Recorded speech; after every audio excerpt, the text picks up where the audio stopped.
کام اس میں سیکھے خواتین دین کے، کیا خوب ہے یہ سلسلہ دین اور خواتین اعوذ باللہ من الشیطان الرجیم، بسم اللہ الرحمن الرحیم۔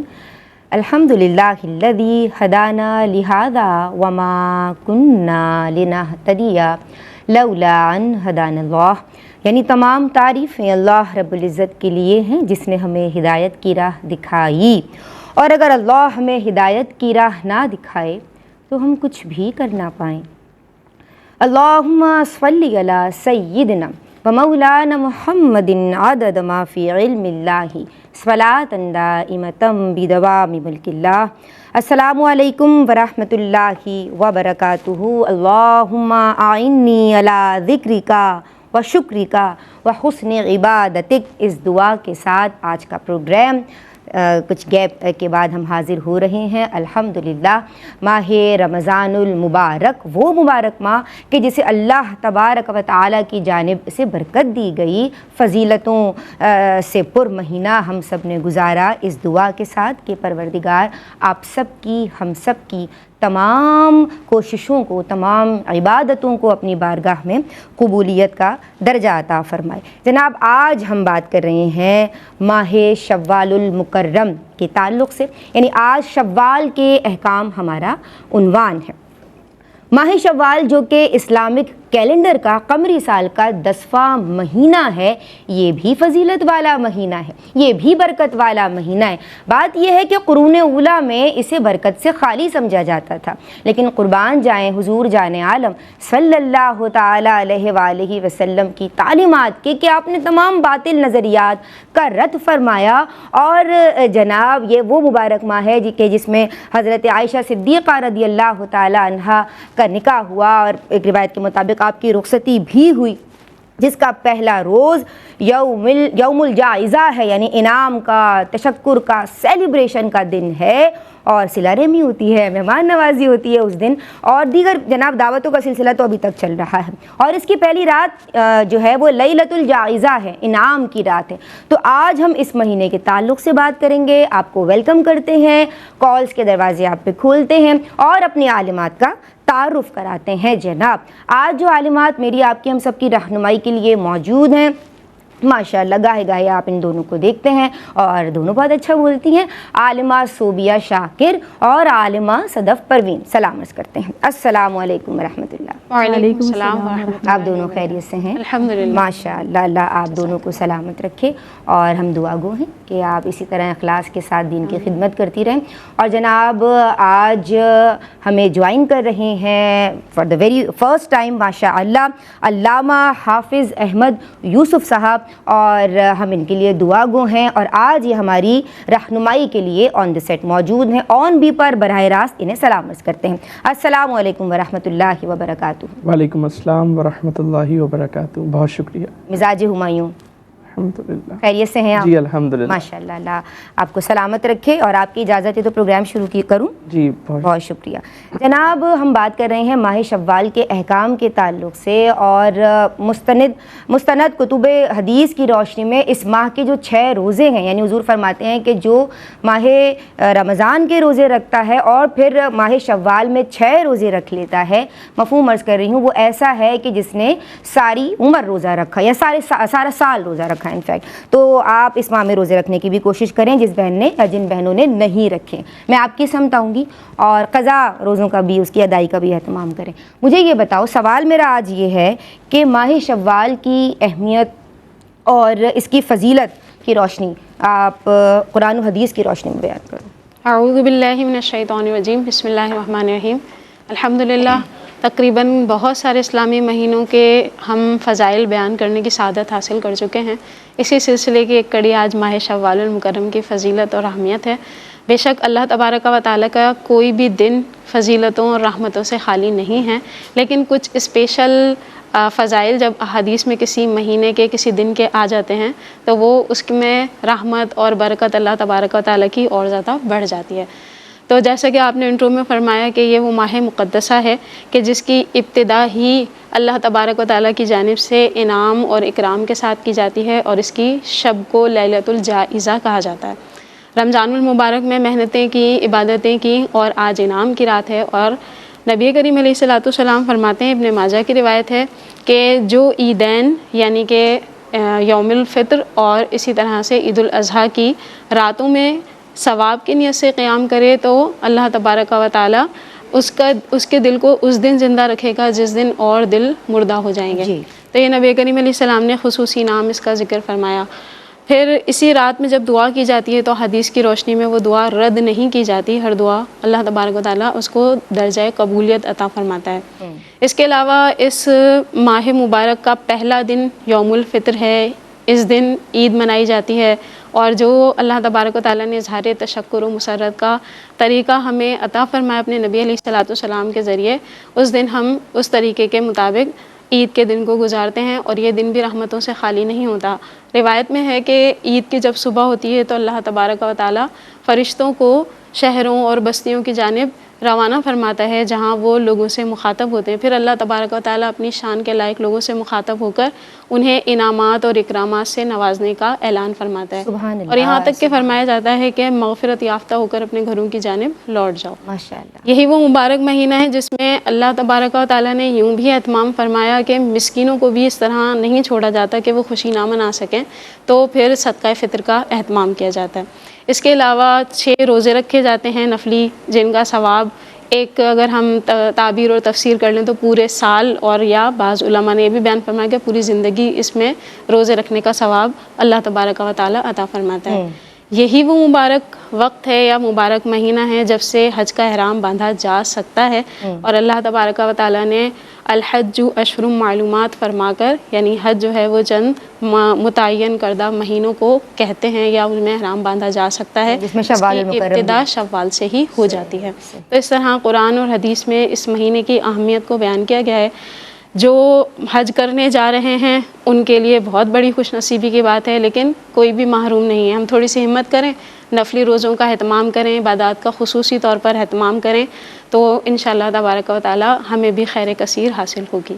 ماشاءاللہ، انشاءاللہ زبرجل اللہ آپ کو خوش رکھے۔ ہم آپ کی سمت آئیں گے، اور عالمہ صدف پروین ہمیں یہ بتاؤ کہ جیسے میں نے بات بھی کی اس حوالے سے ابتدائیہ میں کہ قرون اولیٰ میں، یعنی جو دور جہالت تھا، اس میں جو ہے وہ اس ماہ کو برکت سے خالی سمجھا جاتا تھا، ان کے جو باطل عقائد و نظریات تھے اس پہ کلام کیجیے۔ اعوذ باللہ من الشیطان الرجیم، بسم اللہ الرحمن الرحیم۔ اہل عرب دور جاہلیت میں شوال کو دیگر ناموں سے بھی یاد کرتے تھے، جیسے واعلون، واغلون، عابلون وغیرہ کہتے تھے، اور جب نبی کریم صلی اللہ علیہ وسلم نے اعلان نبوت فرمایا تو اہل عرب اس مہینے کو معاذ اللہ منحوس شمار کرتے تھے، اور اس کی وجہ یہ بیان کی جاتی ہے کہ جو شوال کا ماخذ ہے شین، واو، لام، یہ حروف چاہے کسی باب سے بھی کوئی صیغہ آتا ہو، اس کے اندر اگر ہم اس کے معنی دیکھیں تو کمی، نقص، نقصان، اس طرح کے معنی پائے جاتے ہیں۔ اچھا، تو اس کا اعتبار کرتے ہوئے وہ اس ماہ مبارک کو معاذ اللہ منحوس شمار کرتے تھے۔ ٹھیک ہے۔ اور بعض جو ماہرین لغت ہیں ان کا یہ کہنا ہے کہ یہ تشویل سے ہے، باب تفیل سے، تشویل سے ہے، اور اس کا مطلب ہوتا ہے کہ اونٹنی کے دودھ کا کم ہو جانا یا اس کے تھنوں کا خشک ہو جانا، اسی طرح اونٹ کا فربہی سے لاغری کی طرف مائل ہو جانا، یہ اس کے معنی ہوتے ہیں۔ تو اسی کا اعتبار کرتے ہوئے کیونکہ ان کے سامنے اونٹ موجود ہوتے تھے اور وہ اس کا باقاعدہ مشاہدہ کیا کرتے تھے، اور اس کی قرآن کریم میں بھی مثالیں بیان کی گئی ہیں کہ کیا وہ اونٹ کی طرف نہیں دیکھتے کہ اسے کیسا بنایا گیا ہے۔ اسی طرح جیسے ہم دوزخ وغیرہ کے احوال دیکھتے ہیں تو اس میں جو مثال بیان کی گئی کہ اس کے جو شرارے ہوں گے وہ اونٹ کے جتنے ہوں گے اتنے زیادہ، یعنی اس کے شرارے اڑیں گے، شعلے اڑیں گے، تو اس کی مثالیں بیان کی گئی ہیں۔ تو اسی اعتبار سے وہ اونٹ میں کمی، لاغری وغیرہ کا اعتبار کرتے ہوئے اس ماہ مبارکہ میں نکاح کرنا، شادی بیاہ کرنا، اس کو منحوس شمار کرتے تھے، کیونکہ آپ کی اجازت ہو تو ایک کالر شامل کر لوں۔ آپ لوگ آن دی سیٹ موجود ہیں، حضرت صاحب ہمارے ساتھ، مفتی صاحب جو ہیں، علامہ صاحب جو ہیں وہ آن بیپر موجود ہیں، لیکن ہم آن سیٹ اس لیے کہتے ہیں کیونکہ ظاہر بیپر کے ذریعے وہ شامل ہو جاتے ہیں، اور آپ آن کال موجود ہیں۔ پہلی کال شامل کرتے ہیں۔ السلام علیکم۔ السلام علیکم. وعلیکم السلام. حمیرہ بات کر رہی ہیں. حمیرہ کیسی ہے میری بہن؟ الحمدللہ علی کل حال. آپ کیسی ہیں؟ الحمدللہ علی کل حال. حمیرہ یہ بتائیے کہ آج آپ کیا سوالات لے کے آئی ہیں؟ تو پہلا سوال یہ ہے کہ اگر کسی نے تشہد میں نا سورہ اخلاص بھول کر پڑھ دی تو کیا حکم ہوگا؟ کیا دوبارہ پڑھنی ہوگی یا سجدہ صاحب کرنا کافی ہے؟ ٹھیک ہے. اور دوسرا سوال یہ ہے کہ اگر کسی کا صدقہ فطر رہ گیا ہو تو کیا شوال کے مہینے میں بھی دیا جا سکتا ہے؟ اور اس کی کتنی کم از کم کتنی رقم ہونی چاہیے؟ کوئی کم دے رہا ہوتا ہے, کوئی زیادہ پیسے دے رہا ہوتا ہے, تو ایک شخص کا کتنا کم از کم ادا کرنا ہوگا؟ اس کے حوالے سے رہنمائی فرمائیے گا. اچھا, کم از کم صدقہ فطر کی رقم کتنی ہو؟ ٹھیک ہے, آپ کا سوال, دونوں سوالات میں نے نوٹ کر لیے, انشاءاللہ شامل کیے جائیں گے. عالمہ صدف آپ کی سمت واپس آتے ہیں. جی, تو میں یہ عرض کر رہی تھی کہ اس کے معنی جو تھے وہ ان کے لحاظ سے درست نہیں تھے. ان کو لگتا تھا کہ اس میں برکت نہیں ہے, تو لہٰذا وہ شادی بیاہ سے بھی پرہیز کرتے تھے. اور ان کا یہ ماننا تھا کہ جس طرح جو اونٹنی سے بے رغبت ہو جاتا ہے, اسی طرح اگر اس ماہ مبارک میں شادی کی جائے تو جو دونوں ہیں, زوجین ہیں, ان کے درمیان باہمی محبت نہیں ہوگی, نفرت ہوگی, عداوت ہوگی, دشمنی ہوگی, اور یہ سیپریشن کا باعث بنے گی. تو لہٰذا اس لیے وہ اس میں شادی بیاہ سے پرہیز کرتے تھے. اسی طرح ایک یہ بھی بات بیان کی جاتی ہے کہ ایک دفعہ شوال کے مہینے میں طاعون کا مرض پھیل گیا تھا, اور اس کے جو سب سے زیادہ شکار ہوئی تھی وہ دلہنیں تھیں جو نوبہاتہ تھی, نئی دلہنیں جن کی شادی ہوئی تھی شوال کے مہینے میں, تو وہ لقمہ اجل بن گئی تھی. تو اس کا اعتبار کرتے ہوئے بھی وہ اس مہینے کو برکت سے خالی شمار کرتے تھے. اچھا, پھر جب نبی کریم صلی اللہ علیہ وسلم کی تشریف آوری ہوئی ہے تو پھر آپ صلی اللہ علیہ وسلم نے اس کو باعث فضیلت قرار دیا. ماشاء اللہ, اللہ آپ کو سلامت رکھے. اور جناب آن بی پر براہ راست ہماری رہنمائی کے لیے علامہ صاحب موجود ہیں, علامہ حافظ احمد یوسف صاحب, ان کی سمت بڑھتے ہیں. اور میں چاہتی ہوں کہ آپ تبصرہ فرمائیں دونوں سوالات کے جوابات کے عنوان. جی, بسم اللہ الرحمن الرحیم, الحمدللہ والصلاۃ والسلام علی رسول اللہ. ماہ شوال المکرم وہ مبارک مہینہ ہے جس کی ابتدائی رات ہی لیلۃ الجائزہ ہے, انعام کی رات ہے, اور پھر اگلا دن عید الفطر کا دن ہے کہ جس دن بندے اللہ کی رحمت کو تلاش کرتے ہیں. اور یہ دن جہاں اللہ تعالیٰ کی رحمت کا دن ہے, جہاں اللہ تبارک و تعالیٰ اس دن بندوں کی گناہوں کی مغفرت فرماتا ہے. حدیث پاک کے مطابق جب بندے عید ادا کر کے گھروں کی طرف لوٹ رہے ہوتے ہیں تو ان میں سے کوئی ایسا نہیں ہوتا کہ جسے اللہ تبارک و تعالیٰ نے معاف نہ کر دیا, اس کے گناہوں کو اللہ تبارک و تعالیٰ نے نیکیوں سے نہ بدل دیا ہو. تو یہ عید کا دن ہے جو رحمت کا دن ہے, برکت کا دن ہے, گناہوں سے معافی کا دن ہے, اور ساتھ ہی ساتھ یہ عید کا دن پیغام محبت کا دن ہے, اخوت کا دن ہے, بھائی چارے کا دن ہے, ایک دوسرے کے ساتھ جو ہے وہ بھلائی کا دن ہے. اور یہ عید کا دن ہمیں یہ سکھاتا ہے کہ کس طرح ہماری معاشرت اللہ تبارک و تعالیٰ اور اس کے رسول صلی اللہ علیہ وآلہ وسلم کے حکم پر چلتی ہے. یعنی مومن جب خوشی بھی مناتا ہے, عید کا دن بھی جب مومن سیلیبریٹ کرتا ہے, تو اس کا آغاز بھی وہ اللہ تبارک و تعالیٰ کے سامنے سجدہ کر کے کرتا ہے, اور پھر عید ہی کے دن وہ صدقہ فطر بھی ادا کرتا ہے. یعنی عید کا جو دن ہے, جو مسلمانوں کی سیلیبریشن ہے, اس سے ہمیں یہ سبق یہ مل رہا ہے, پیغام یہ مل رہا ہے کہ مسلمانوں کی سیلیبریشن میں دوسرے لوگوں کی طرح بلا وجہ کا لہو لعب نہیں ہے, فضول گوئی نہیں ہے, اور گناہ نہیں ہے, اور جو ہے وہ کسی قسم کے خرافات نہیں ہے, بلکہ عید کے دن کا بھی آغاز کہاں سے ہو رہا ہے؟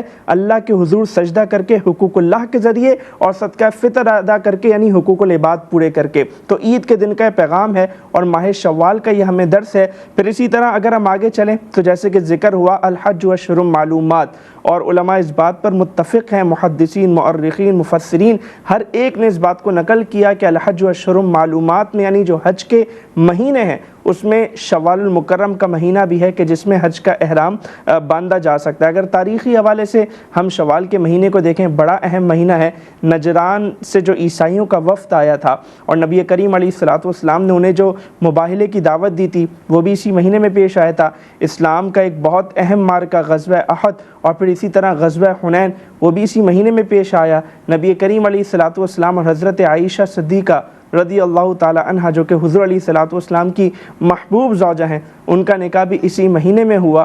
تو یہ جو ہے وہ شوال کی اہمیت ہے, فضیلت ہے. اور جہاں تک رہا تعلق اہل عرب کے اس حوالے سے جو ہے وہ کیا بدشگونیاں تھی, تو ایک کا تو ذکر ہوا کہ وہ اس مہینے میں نکاح کو جو ہے وہ غلط سمجھتے تھے. اسی طرح اہل عرب کے نزدیک شوال کے مہینے میں, یعنی جو حج کے مہینے ہوتے تھے, ان مہینوں میں اہل عرب کے نزدیک زمانہ جاہلیت میں عمرے کا احرام باندھنا یہ ان کے نزدیک بہت بڑا گناہ تھا, جس کا نبی کریم علیہ الصلوۃ والسلام نے رد یوں فرمایا کہ جب آپ حج کے لیے تشریف لے گئے تو آپ نے عمرہ ادا فرمایا اور اپنے احرام کھولا اور پھر آپ نے حج کے لیے جو ہے وہ احرام باندھا.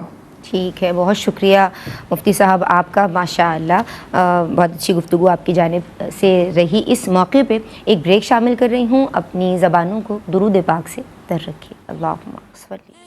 بسم اللہ الرحمن الرحیم. السلام علیکم ورحمۃ اللہ. جناب آپ دیکھ رہے ہیں دین اور خواتین اس ذرائع ناچیز کے ساتھ. آج ہمارے پروگرام کا عنوان ہے ماہ شوال المکرم کے احکام, اور بریک سے قبل علامہ صاحب اس حوالے سے یعنی اس ماہ کی اہمیت, فضیلت اور تاریخی واقعات کے حوالے سے کلام فرما رہے تھے, اور جو اہل عرب کے زمانہ جاہلیت میں باطل عقائد تھے, نظریات تھے, اس حوالے سے میں آپ کی سمجھاؤں گی.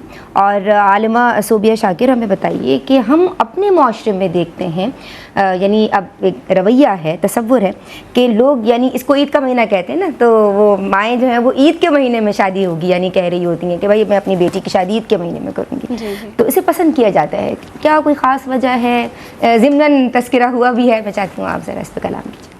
جی بالکل, جیسے کہ ضمناً ذکر ہوا بلکہ صراحتاً ہی ذکر ہی ہوا کہ سید عائشہ صدیقہ رضی اللہ تعالیٰ عنہ کا مبارک نکاح بھی اسی ماہ میں ہوا, اور آپ اس سے بڑی اور فضیلت کیا ہوگی. اور آپ رضی اللہ تعالیٰ عنہ کی رخصتی بھی اسی مہینے میں ہوئی. اور یہ بھی راوی فرماتے ہیں کہ ام المومنین سید عائشہ صدیقہ رضی اللہ تعالیٰ عنہ اس بات کو پسند فرماتی تھیں کہ خواتین کی رخصتی کے معاملات جو ہیں وہ ماہ شوال میں ہوں, اور علماء کرام فرماتے ہیں کہ اس ماہ میں نکاح کرنا مستحب ہے. یعنی اگر پاسبل ہو تو کر لیں, آسانی ہو تو کر لیں. اور عوام جو ہیں وہ کس طرح, جیسے ہم اپنے معاشرتی رویے دیکھتے ہیں تو عوام کا ایک اپنا ہی انداز ہوتا ہے, بہرحال وہ تو معاشرتی سروے سے پتہ چلے گا کہ کیوں اس طرح یا اس طرف وہ مائل ہیں. لیکن بہرحال جب آپ کو فضیلت معلوم ہو گئی تو یہ بھی نیت میں شامل کر لیں, اور شادی بھی ہوگی انشاءاللہ, ثواب بھی ملے گا اور برکات بھی حاصل ہوں گے.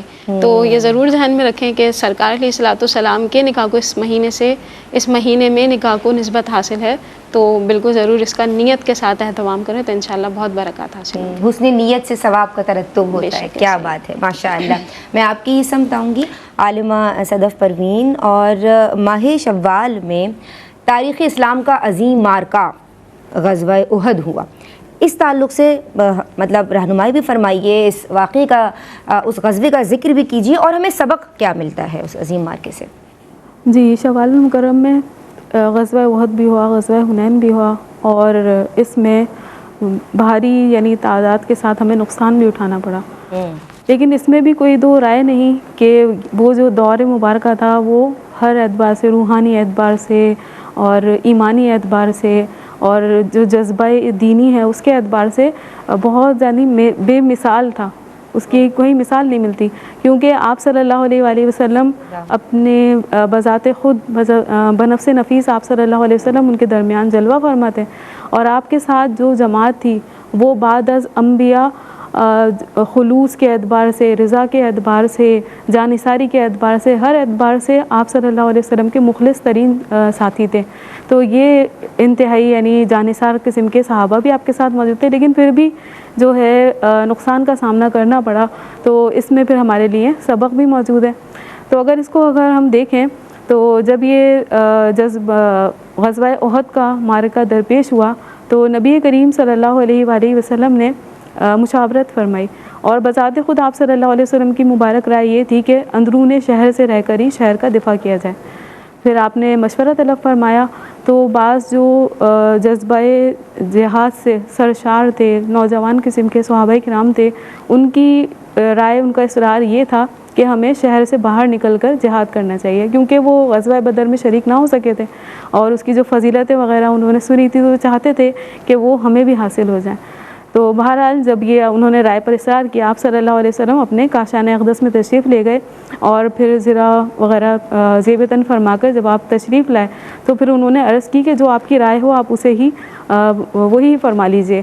تو پھر آپ صلی اللہ علیہ وسلم نے فرمایا، جس کا مفہوم یہ کہ جب نبی جو ہے جنگی لباس جب پہن لیتے ہیں تو اس کے بعد ان کے لیے مناسب نہیں ہے کہ وہ اس کو اتاریں. تو پھر اس سے ہمیں یہاں پہ دو باتیں پتہ چلتی ہیں کہ جو حامل وحی ہے اس کے سامنے اپنی رائے پر اصرار نہیں کرنا چاہیے. اور دوسرا یہ کہ جب آپ کوئی فیصلہ کر لیتے ہیں تو اولاً تو فیصلے کے ہر پہلو پر اچھی طرح سے غور کر لینا چاہیے کہ کیا فائدہ ہے، کیا نقصان ہے. اور جب اچھی طرح سوچ لیا، فیصلہ کر لیا، تو اب پھر اس پر ثابت قدمی اختیار کرنی چاہیے اور اللہ تعالیٰ پر توکل کرنا چاہیے. پھر جب یہ آپ صلی اللہ علیہ وسلم سفر کے لیے نکلے ہیں تو آپ کے ساتھ 300 جو تھے وہ ساتھی تھے، اس کے جو عبداللہ بن ابی تھا، منافق، رئیس المنافقین کہلاتا ہے، اس کے ساتھ 300 ساتھی تھے. وہ درمیان سے پھر نکل گئے.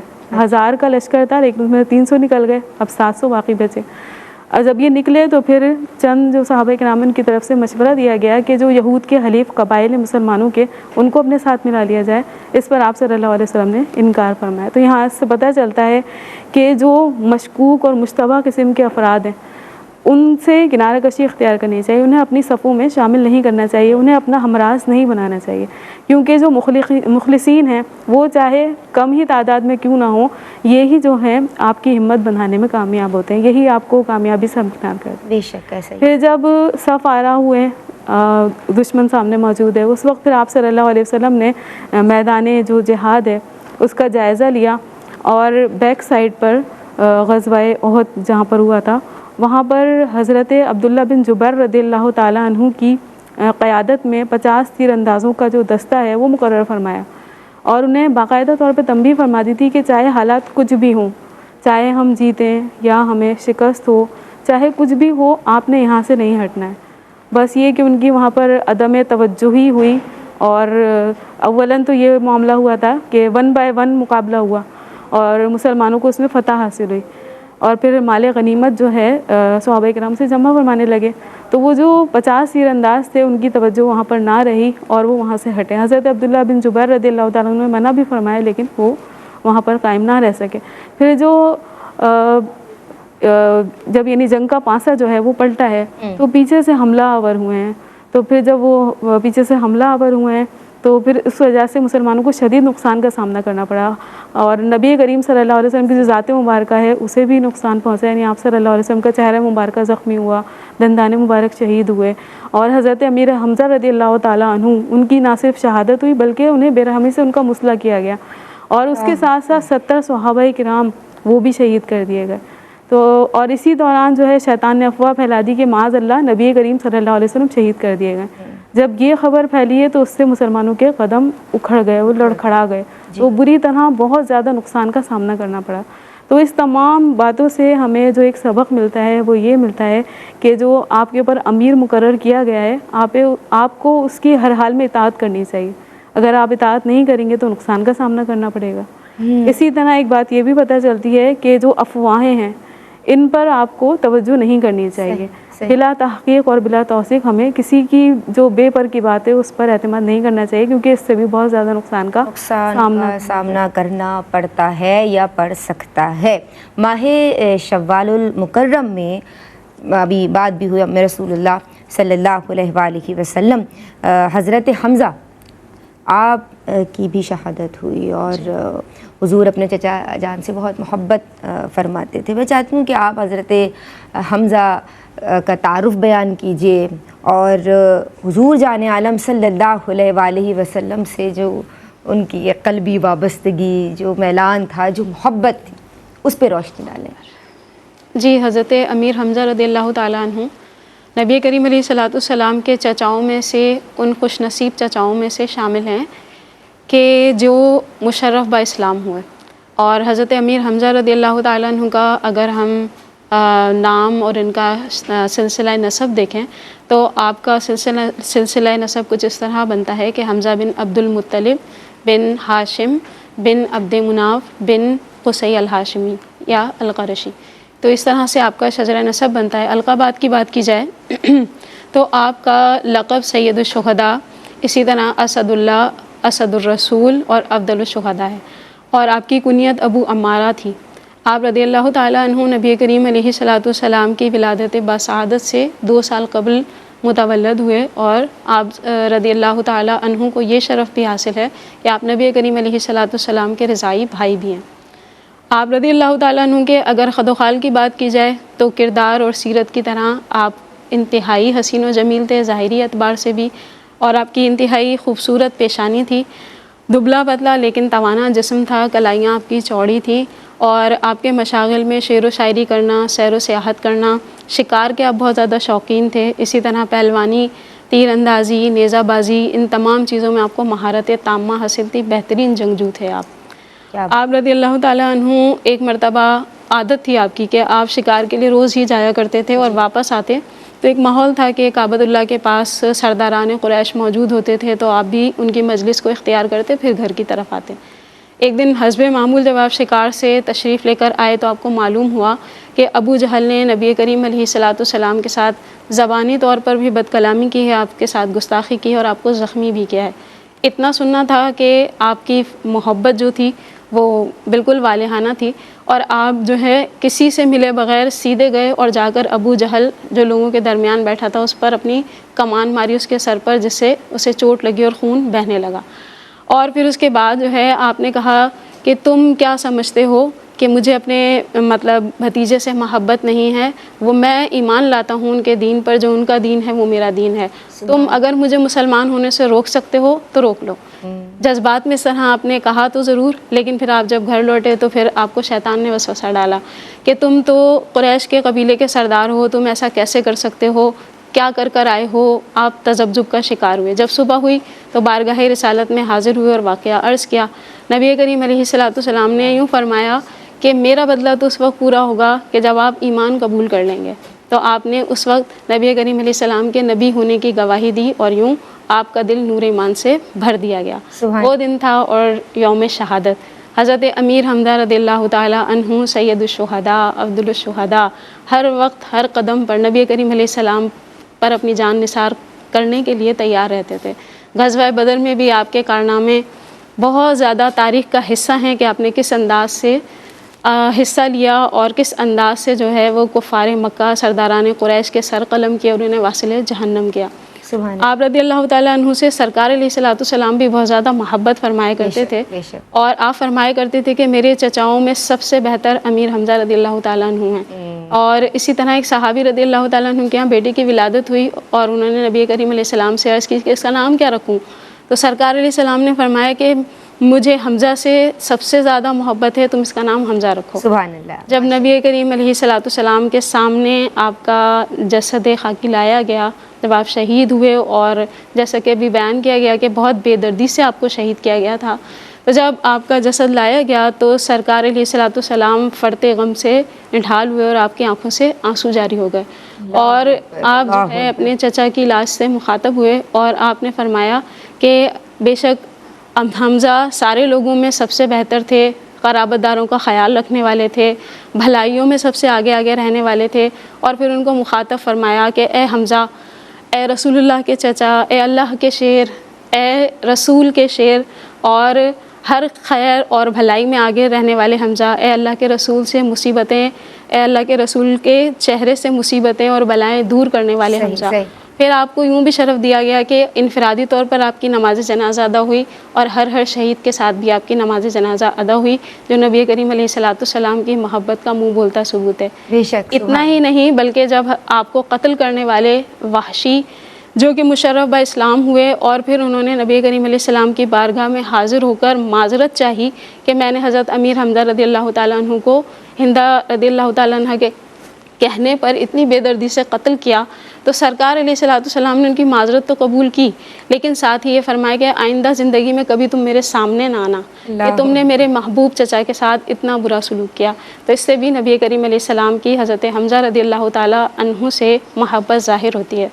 تو اللہ تبارک و تعالیٰ سے دعا ہے کہ ہمیں بھی اسلام کے لیے اپنا کردار ادا کرنے کی توفیق عطا فرمائے، اور سید الشہداء کے صدقے اللہ تبارک و تعالیٰ ہماری حتمی مغفرت فرمائے۔ اللہم آمین۔ ایک بریک لے رہے ہیں۔ بسم اللہ الرحمن الرحیم، السلام علیکم ورحمۃ اللہ۔ جناب، ماہ شوال کے احکام آج ہمارا عنوان ہے۔ عالمات ہمارے ساتھ موجود ہیں آن دی سیٹ اور آن بی پر براہ راست ہماری رہنمائی فرما رہے ہیں علامہ حافظ احمد یوسف صاحب، ان کے سن بڑھتے ہیں۔ اور علامہ صاحب ہمیں بتائیے گا کہ جو بہنوں نے کلام کیا، سوالات میں ان کی جناب میں لے کے گئی ہوں، یعنی جو عید کا مہینہ کہا جاتا ہے، ہماری بہنیں شوال کے مہینوں میں اپنی بیٹیوں کی، اپنے بچوں کی شادیاں کرتی ہیں اس حوالے سے، اور ماہ شوال میں جو تاریخ اسلام کا عظیم مارکہ ہوا غزوہ احد، اس حوالے سے، اور حضرت حمزہ رضی اللہ تعالی عنہ سید الشہداء کے حوالے سے گفتگو کیجیے۔ جی، بسم اللہ الرحمن الرحیم۔ جیسے کہ حدیث پاک یہاں بار بار بیان ہوئی کہ نبی کریم علیہ الصلاۃ والسلام کو اور حضرت عائشہ صدیقہ رضی اللہ تعالیٰ عنہ کا نکاح ماہ شوال میں ہوا، اور رخصتی بھی ماہ شوال میں ہوئی، اور حضرت عائشہ صدیقہ رضی اللہ تعالیٰ عنہ یہ بیان فرماتی تھی کہ مجھ سے بڑھ کر خوش نصیب کون ہے؟ تو امام نووی نے حضرت عائشہ صدیقہ کی اس حدیث پر اور اس جملے پر کلام کرتے ہوئے فرمایا کہ حضرت عائشہ صدیقہ کے اس جملے میں یہ پیغام ہے کہ عرب کے لوگ جو ماہ شوال میں شادیوں کو برا سمجھتے، منحوس سمجھتے، تو حضرت عائشہ صدیقہ انہیں یہ پیغام دے رہی ہے کہ مجھ سے بڑھ کر خوش نصیب کون ہے، یعنی میں حضور علیہ السلام کی محبوب ترین زوجہ ہوں، اور میرا جو نکاح ہے نبی کریم علیہ الصلوۃ والسلام سے ماہ شوال میں ہوا ہے۔ تو ایسا نہیں ہے کہ ماہ شوال میں جو نکاح ہو اس میں دوریاں ہو جائیں یا وہ ٹوٹ جائے، بلکہ اس میں تو جو ہے وہ اتفاق ہوتا ہے اور وہ ہمیشہ اور دائمی رہتا ہے، اور نبی کریم علیہ الصلوۃ والسلام کو اور حضرت عائشہ صدیقہ رضی اللہ تعالیٰ عنہ کا جو محبت کا جو تعلق ہے وہ ہم سب کے سامنے ہے۔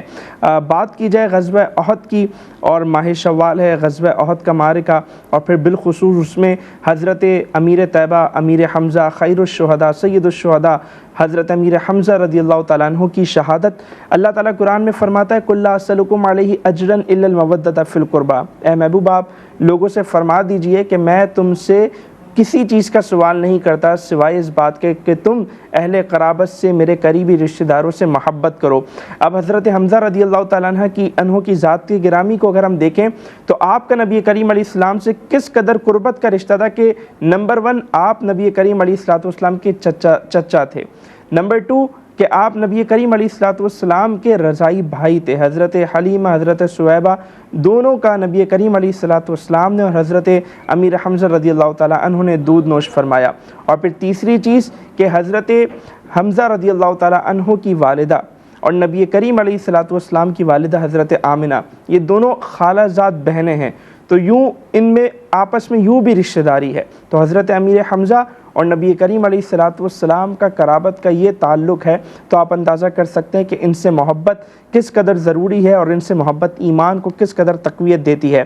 جہاں تک تعلق ہے غزوہ احد سے ہمیں کیا سیکھنے کو ملتا ہے، تو غزوہ احد سے ہمیں جو اہم بات سیکھنے کو ملتی ہے وہ یہی سیکھنے کو ملتی ہے کہ چاہے حالات ہمارے بالکل کنٹرول میں ہوں، چاہے ہمیں ہماری فتح یقینی نظر آ رہی ہو، چاہے ہم یہ سمجھتے ہوں کہ ہم نے سب کچھ اچیو کر لیا ہے، لیکن اگر ہم اللہ اور اس کے رسول کے حکم سے ذرہ برابر بھی ہلیں گے تو ہمارے مقدر میں شکست لکھ دی جائے گی، اور ہمیں جو ہے وہ ہزیمت سے دوچار ہونا پڑے گا۔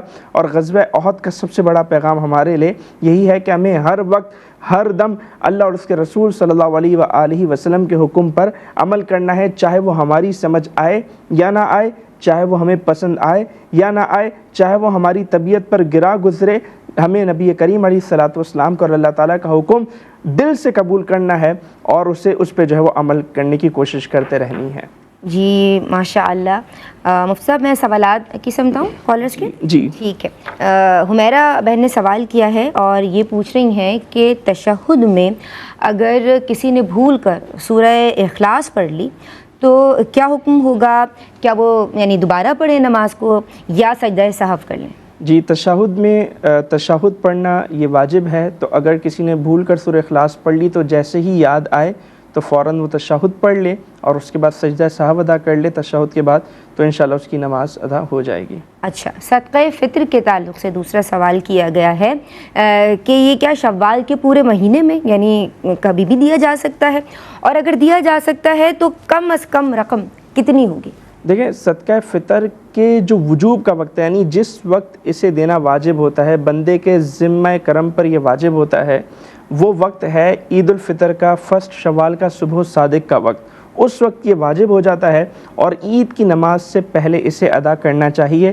حدیث پاک میں آتا ہے کہ جو شخص اس وقت میں صدقہ فطر کو ادا کر لے گا تو اللہ تبارک و تعالیٰ اس کے صدقہ فطر کو قبول فرما لے گا، یعنی جو صدقہ فطر کا ایکچول ثواب ہے وہ اسے مل جائے گا. اور اگر کسی نے اس ٹائم پیریڈ میں صدقہ فطر ادا نہیں کیا تو وہ بعد میں بھی ادا کر سکتا ہے، لیکن اس میں پھر یہ ہوگا کہ صدقہ فطر کا اسے ثواب نہیں ملے گا، جو ایک معمولی صدقے کا ثواب ہوگا وہ ملے گا. اور صدقہ فطر عید سے پہلے یعنی رمضان المبارک کے مہینے میں بھی ادا کیا جا سکتا ہے. جہاں تک تعلق ہے اس کی رقم کا، اس کی کم از کم مقدار کتنی ہے، تو دیکھیں گندم، جو، کشمش، کھجور، یہ 4 چیزیں جن کے حساب سے صدقہ فطر دیا جا سکتا ہے. تو گندم جو ہے وہ 2 کلو کے حساب سے اس کی رقم بنتی ہے 240 250. اسی طرح جو ہے 3.5 کلو کے حساب سے اس کی رقم بنتی ہے 700. اور اسی طرح جو کھجور ہے یہ بھی 3.5 کلو ہے اور اس کی جو اماؤنٹ بنتی ہے وہ 2400 روپے بنتی ہے. اور جو کشمش ہے یہ بھی 3.5 کلو کے حساب سے ایک فرد کا صدقہ فطر ہے، تو یہ 6000 اس کی اماؤنٹ بنتی ہے. تو ہر شخص اپنی حسب استطاعت صدقہ فطر ادا کرے، جتنا اللہ تبارک و تعالیٰ نے آپ کو نوازا ہے اس حساب سے آپ صدقہ فطر ادا کریں. بہت شکریہ علامہ صاحب آپ کا. عالمات میں آپ کی سمجھاؤں گی. اور شوال میں عالمہ صوبیہ شاکر اپنی بہنوں کو کیا پیغام دیں گے؟ دیکھیں ماہ مبارک ہے اور ہمیں اس میں ابھی جیسے ہم نے غزوہ احد کا بھی ذکر کیا تو ہم صحابہ کرام کے طرز عمل سے یہ سیکھ سکتے ہیں اس میں کہ بالکل ہمیں دین کے لیے ہر طرح کی قربانی دینے کے لیے ہر وقت تیار رہنا چاہیے اور ذہنی طور پر بھی ہمیں تیار رہنا چاہیے، بلکہ ایک مومن ہونے کے ناطے ہماری آرزو، خواہش اور تمنا ہونی چاہیے کہ ہم دین کی خاطر اپنا تن من دھن سب قربان کر دیں اور پھر اس کے لیے تیار حقیقتاً بھی رہنا چاہیے. تو لہٰذا اگر ہم تھوڑا وقت نکالتے ہیں اپنے لیے اور اپنی آخرت کی تیاری کے لیے اور اپنے آپ کو مضبوط کرنے کے لیے دینی اعتبار سے، تو یہ ہم بہت اچھا کریں گے. اس کی کوشش کریں اور اپنے اوپر دین کو نافذ کرنے کی کوشش کریں کہ یہ بھی ایک مسلسل جہاد ہی ہے. آپ کی سمجھاؤں گی عالمہ صدف پروین. اور ماؤں کو خود بھی مضبوط ہونے کی ضرورت ہے نا، اگر ان کو مجاہد تیار کرنا ہے، اپنے بچوں کی تربیت کرنی ہے، تو کس طرح آپ سمجھتی ہیں ماؤں کی کیا ذمہ داری بنتی ہے پھر جو گھر میں بیٹیاں ہیں، بچیاں ہیں، وہ کس طرح دین کو منتقل کریں اپنے متعلقین میں، زیر اثر زیر تربیت بچوں میں؟ تو اس میں تو اولاً یہی ہے کہ وہ خود علم حاصل کریں، کیونکہ جب تک ان کے پاس خود علم نہیں ہوگا تو وہ کیا دوسروں کو تعلیم دیں گے. صحیح. تو لہٰذا پہلے خود سیکھیں اور یہ سوچیں کہ ہم کس طرح سے دین اسلام ترجیحی بنیادوں پر، ترجیحی بنیادوں پہ کس طرح ہم دین اسلام کی مدد کر سکتے ہیں. صحیح. ایک تو ہوتا ہے نا کہ ہم خود اپنے لیے دین کو نافذ کرتے ہیں کہ ہم عبادات اختیار کر رہے ہیں، اس سے ہمیں فائدہ پہنچ رہا ہے، لیکن ہم دین کو کیسے فائدہ پہنچا سکتے ہیں، تو یہ ہمیں سوچنا پڑے گا. چاہے ہم علم دین حاصل کر کے اس کی ترویج اور اشاعت کر کے جس بھی طرح سے ہم اچھا لکھ سکتے ہیں، ہم اچھا بول سکتے ہیں یا ہم اچھی تربیت کر سکتے ہیں، جس بھی اعتبار سے ہم کر سکتے ہیں تو ہمیں اس کو ضرور اختیار کرنا چاہیے. یہ جو شوال کا مہینہ ہے، احد کا جیسے ذکر ہوا، غزوہ احد کا، اس اعتبار سے بھی ہمیں یہی پیغام ملتا ہے کہ ہم اپنے آپ کو مفید اسلام بنائیں کہ کس طرح ہم فائدہ پہنچائیں. بہت شکریہ عالمات آپ کا. علامہ صاحب میں آپ کی شکر گزار ہوں. ناظرین آپ لوگوں کا بہت شکریہ. آج بہت پیارے پیارے میسیجز ہماری عالمات کی جانب سے اور علامہ صاحب کی جانب سے آپ تمام کے لیے تھے. اللہ تبارک و تعالیٰ سیکھنے اور سمجھنے کی توفیق دے اور ماؤں کو خود بھی بہت مضبوط ہونا ہے. اللہ تبارک و تعالیٰ ہم سب کی صحیح کو اپنی بارگاہ میں قبول و منظور فرمائے اور ہمارا سلام حضرت امیر طیبہ امیر حمزہ رضی اللہ تعالیٰ عنہ تک بھی پہنچے کہ آئینے جواں مردہ حق گوئیو بے باکی اللہ کے شیروں کو آتی نہیں روباہی. السلام علیکم ورحمۃ اللہ.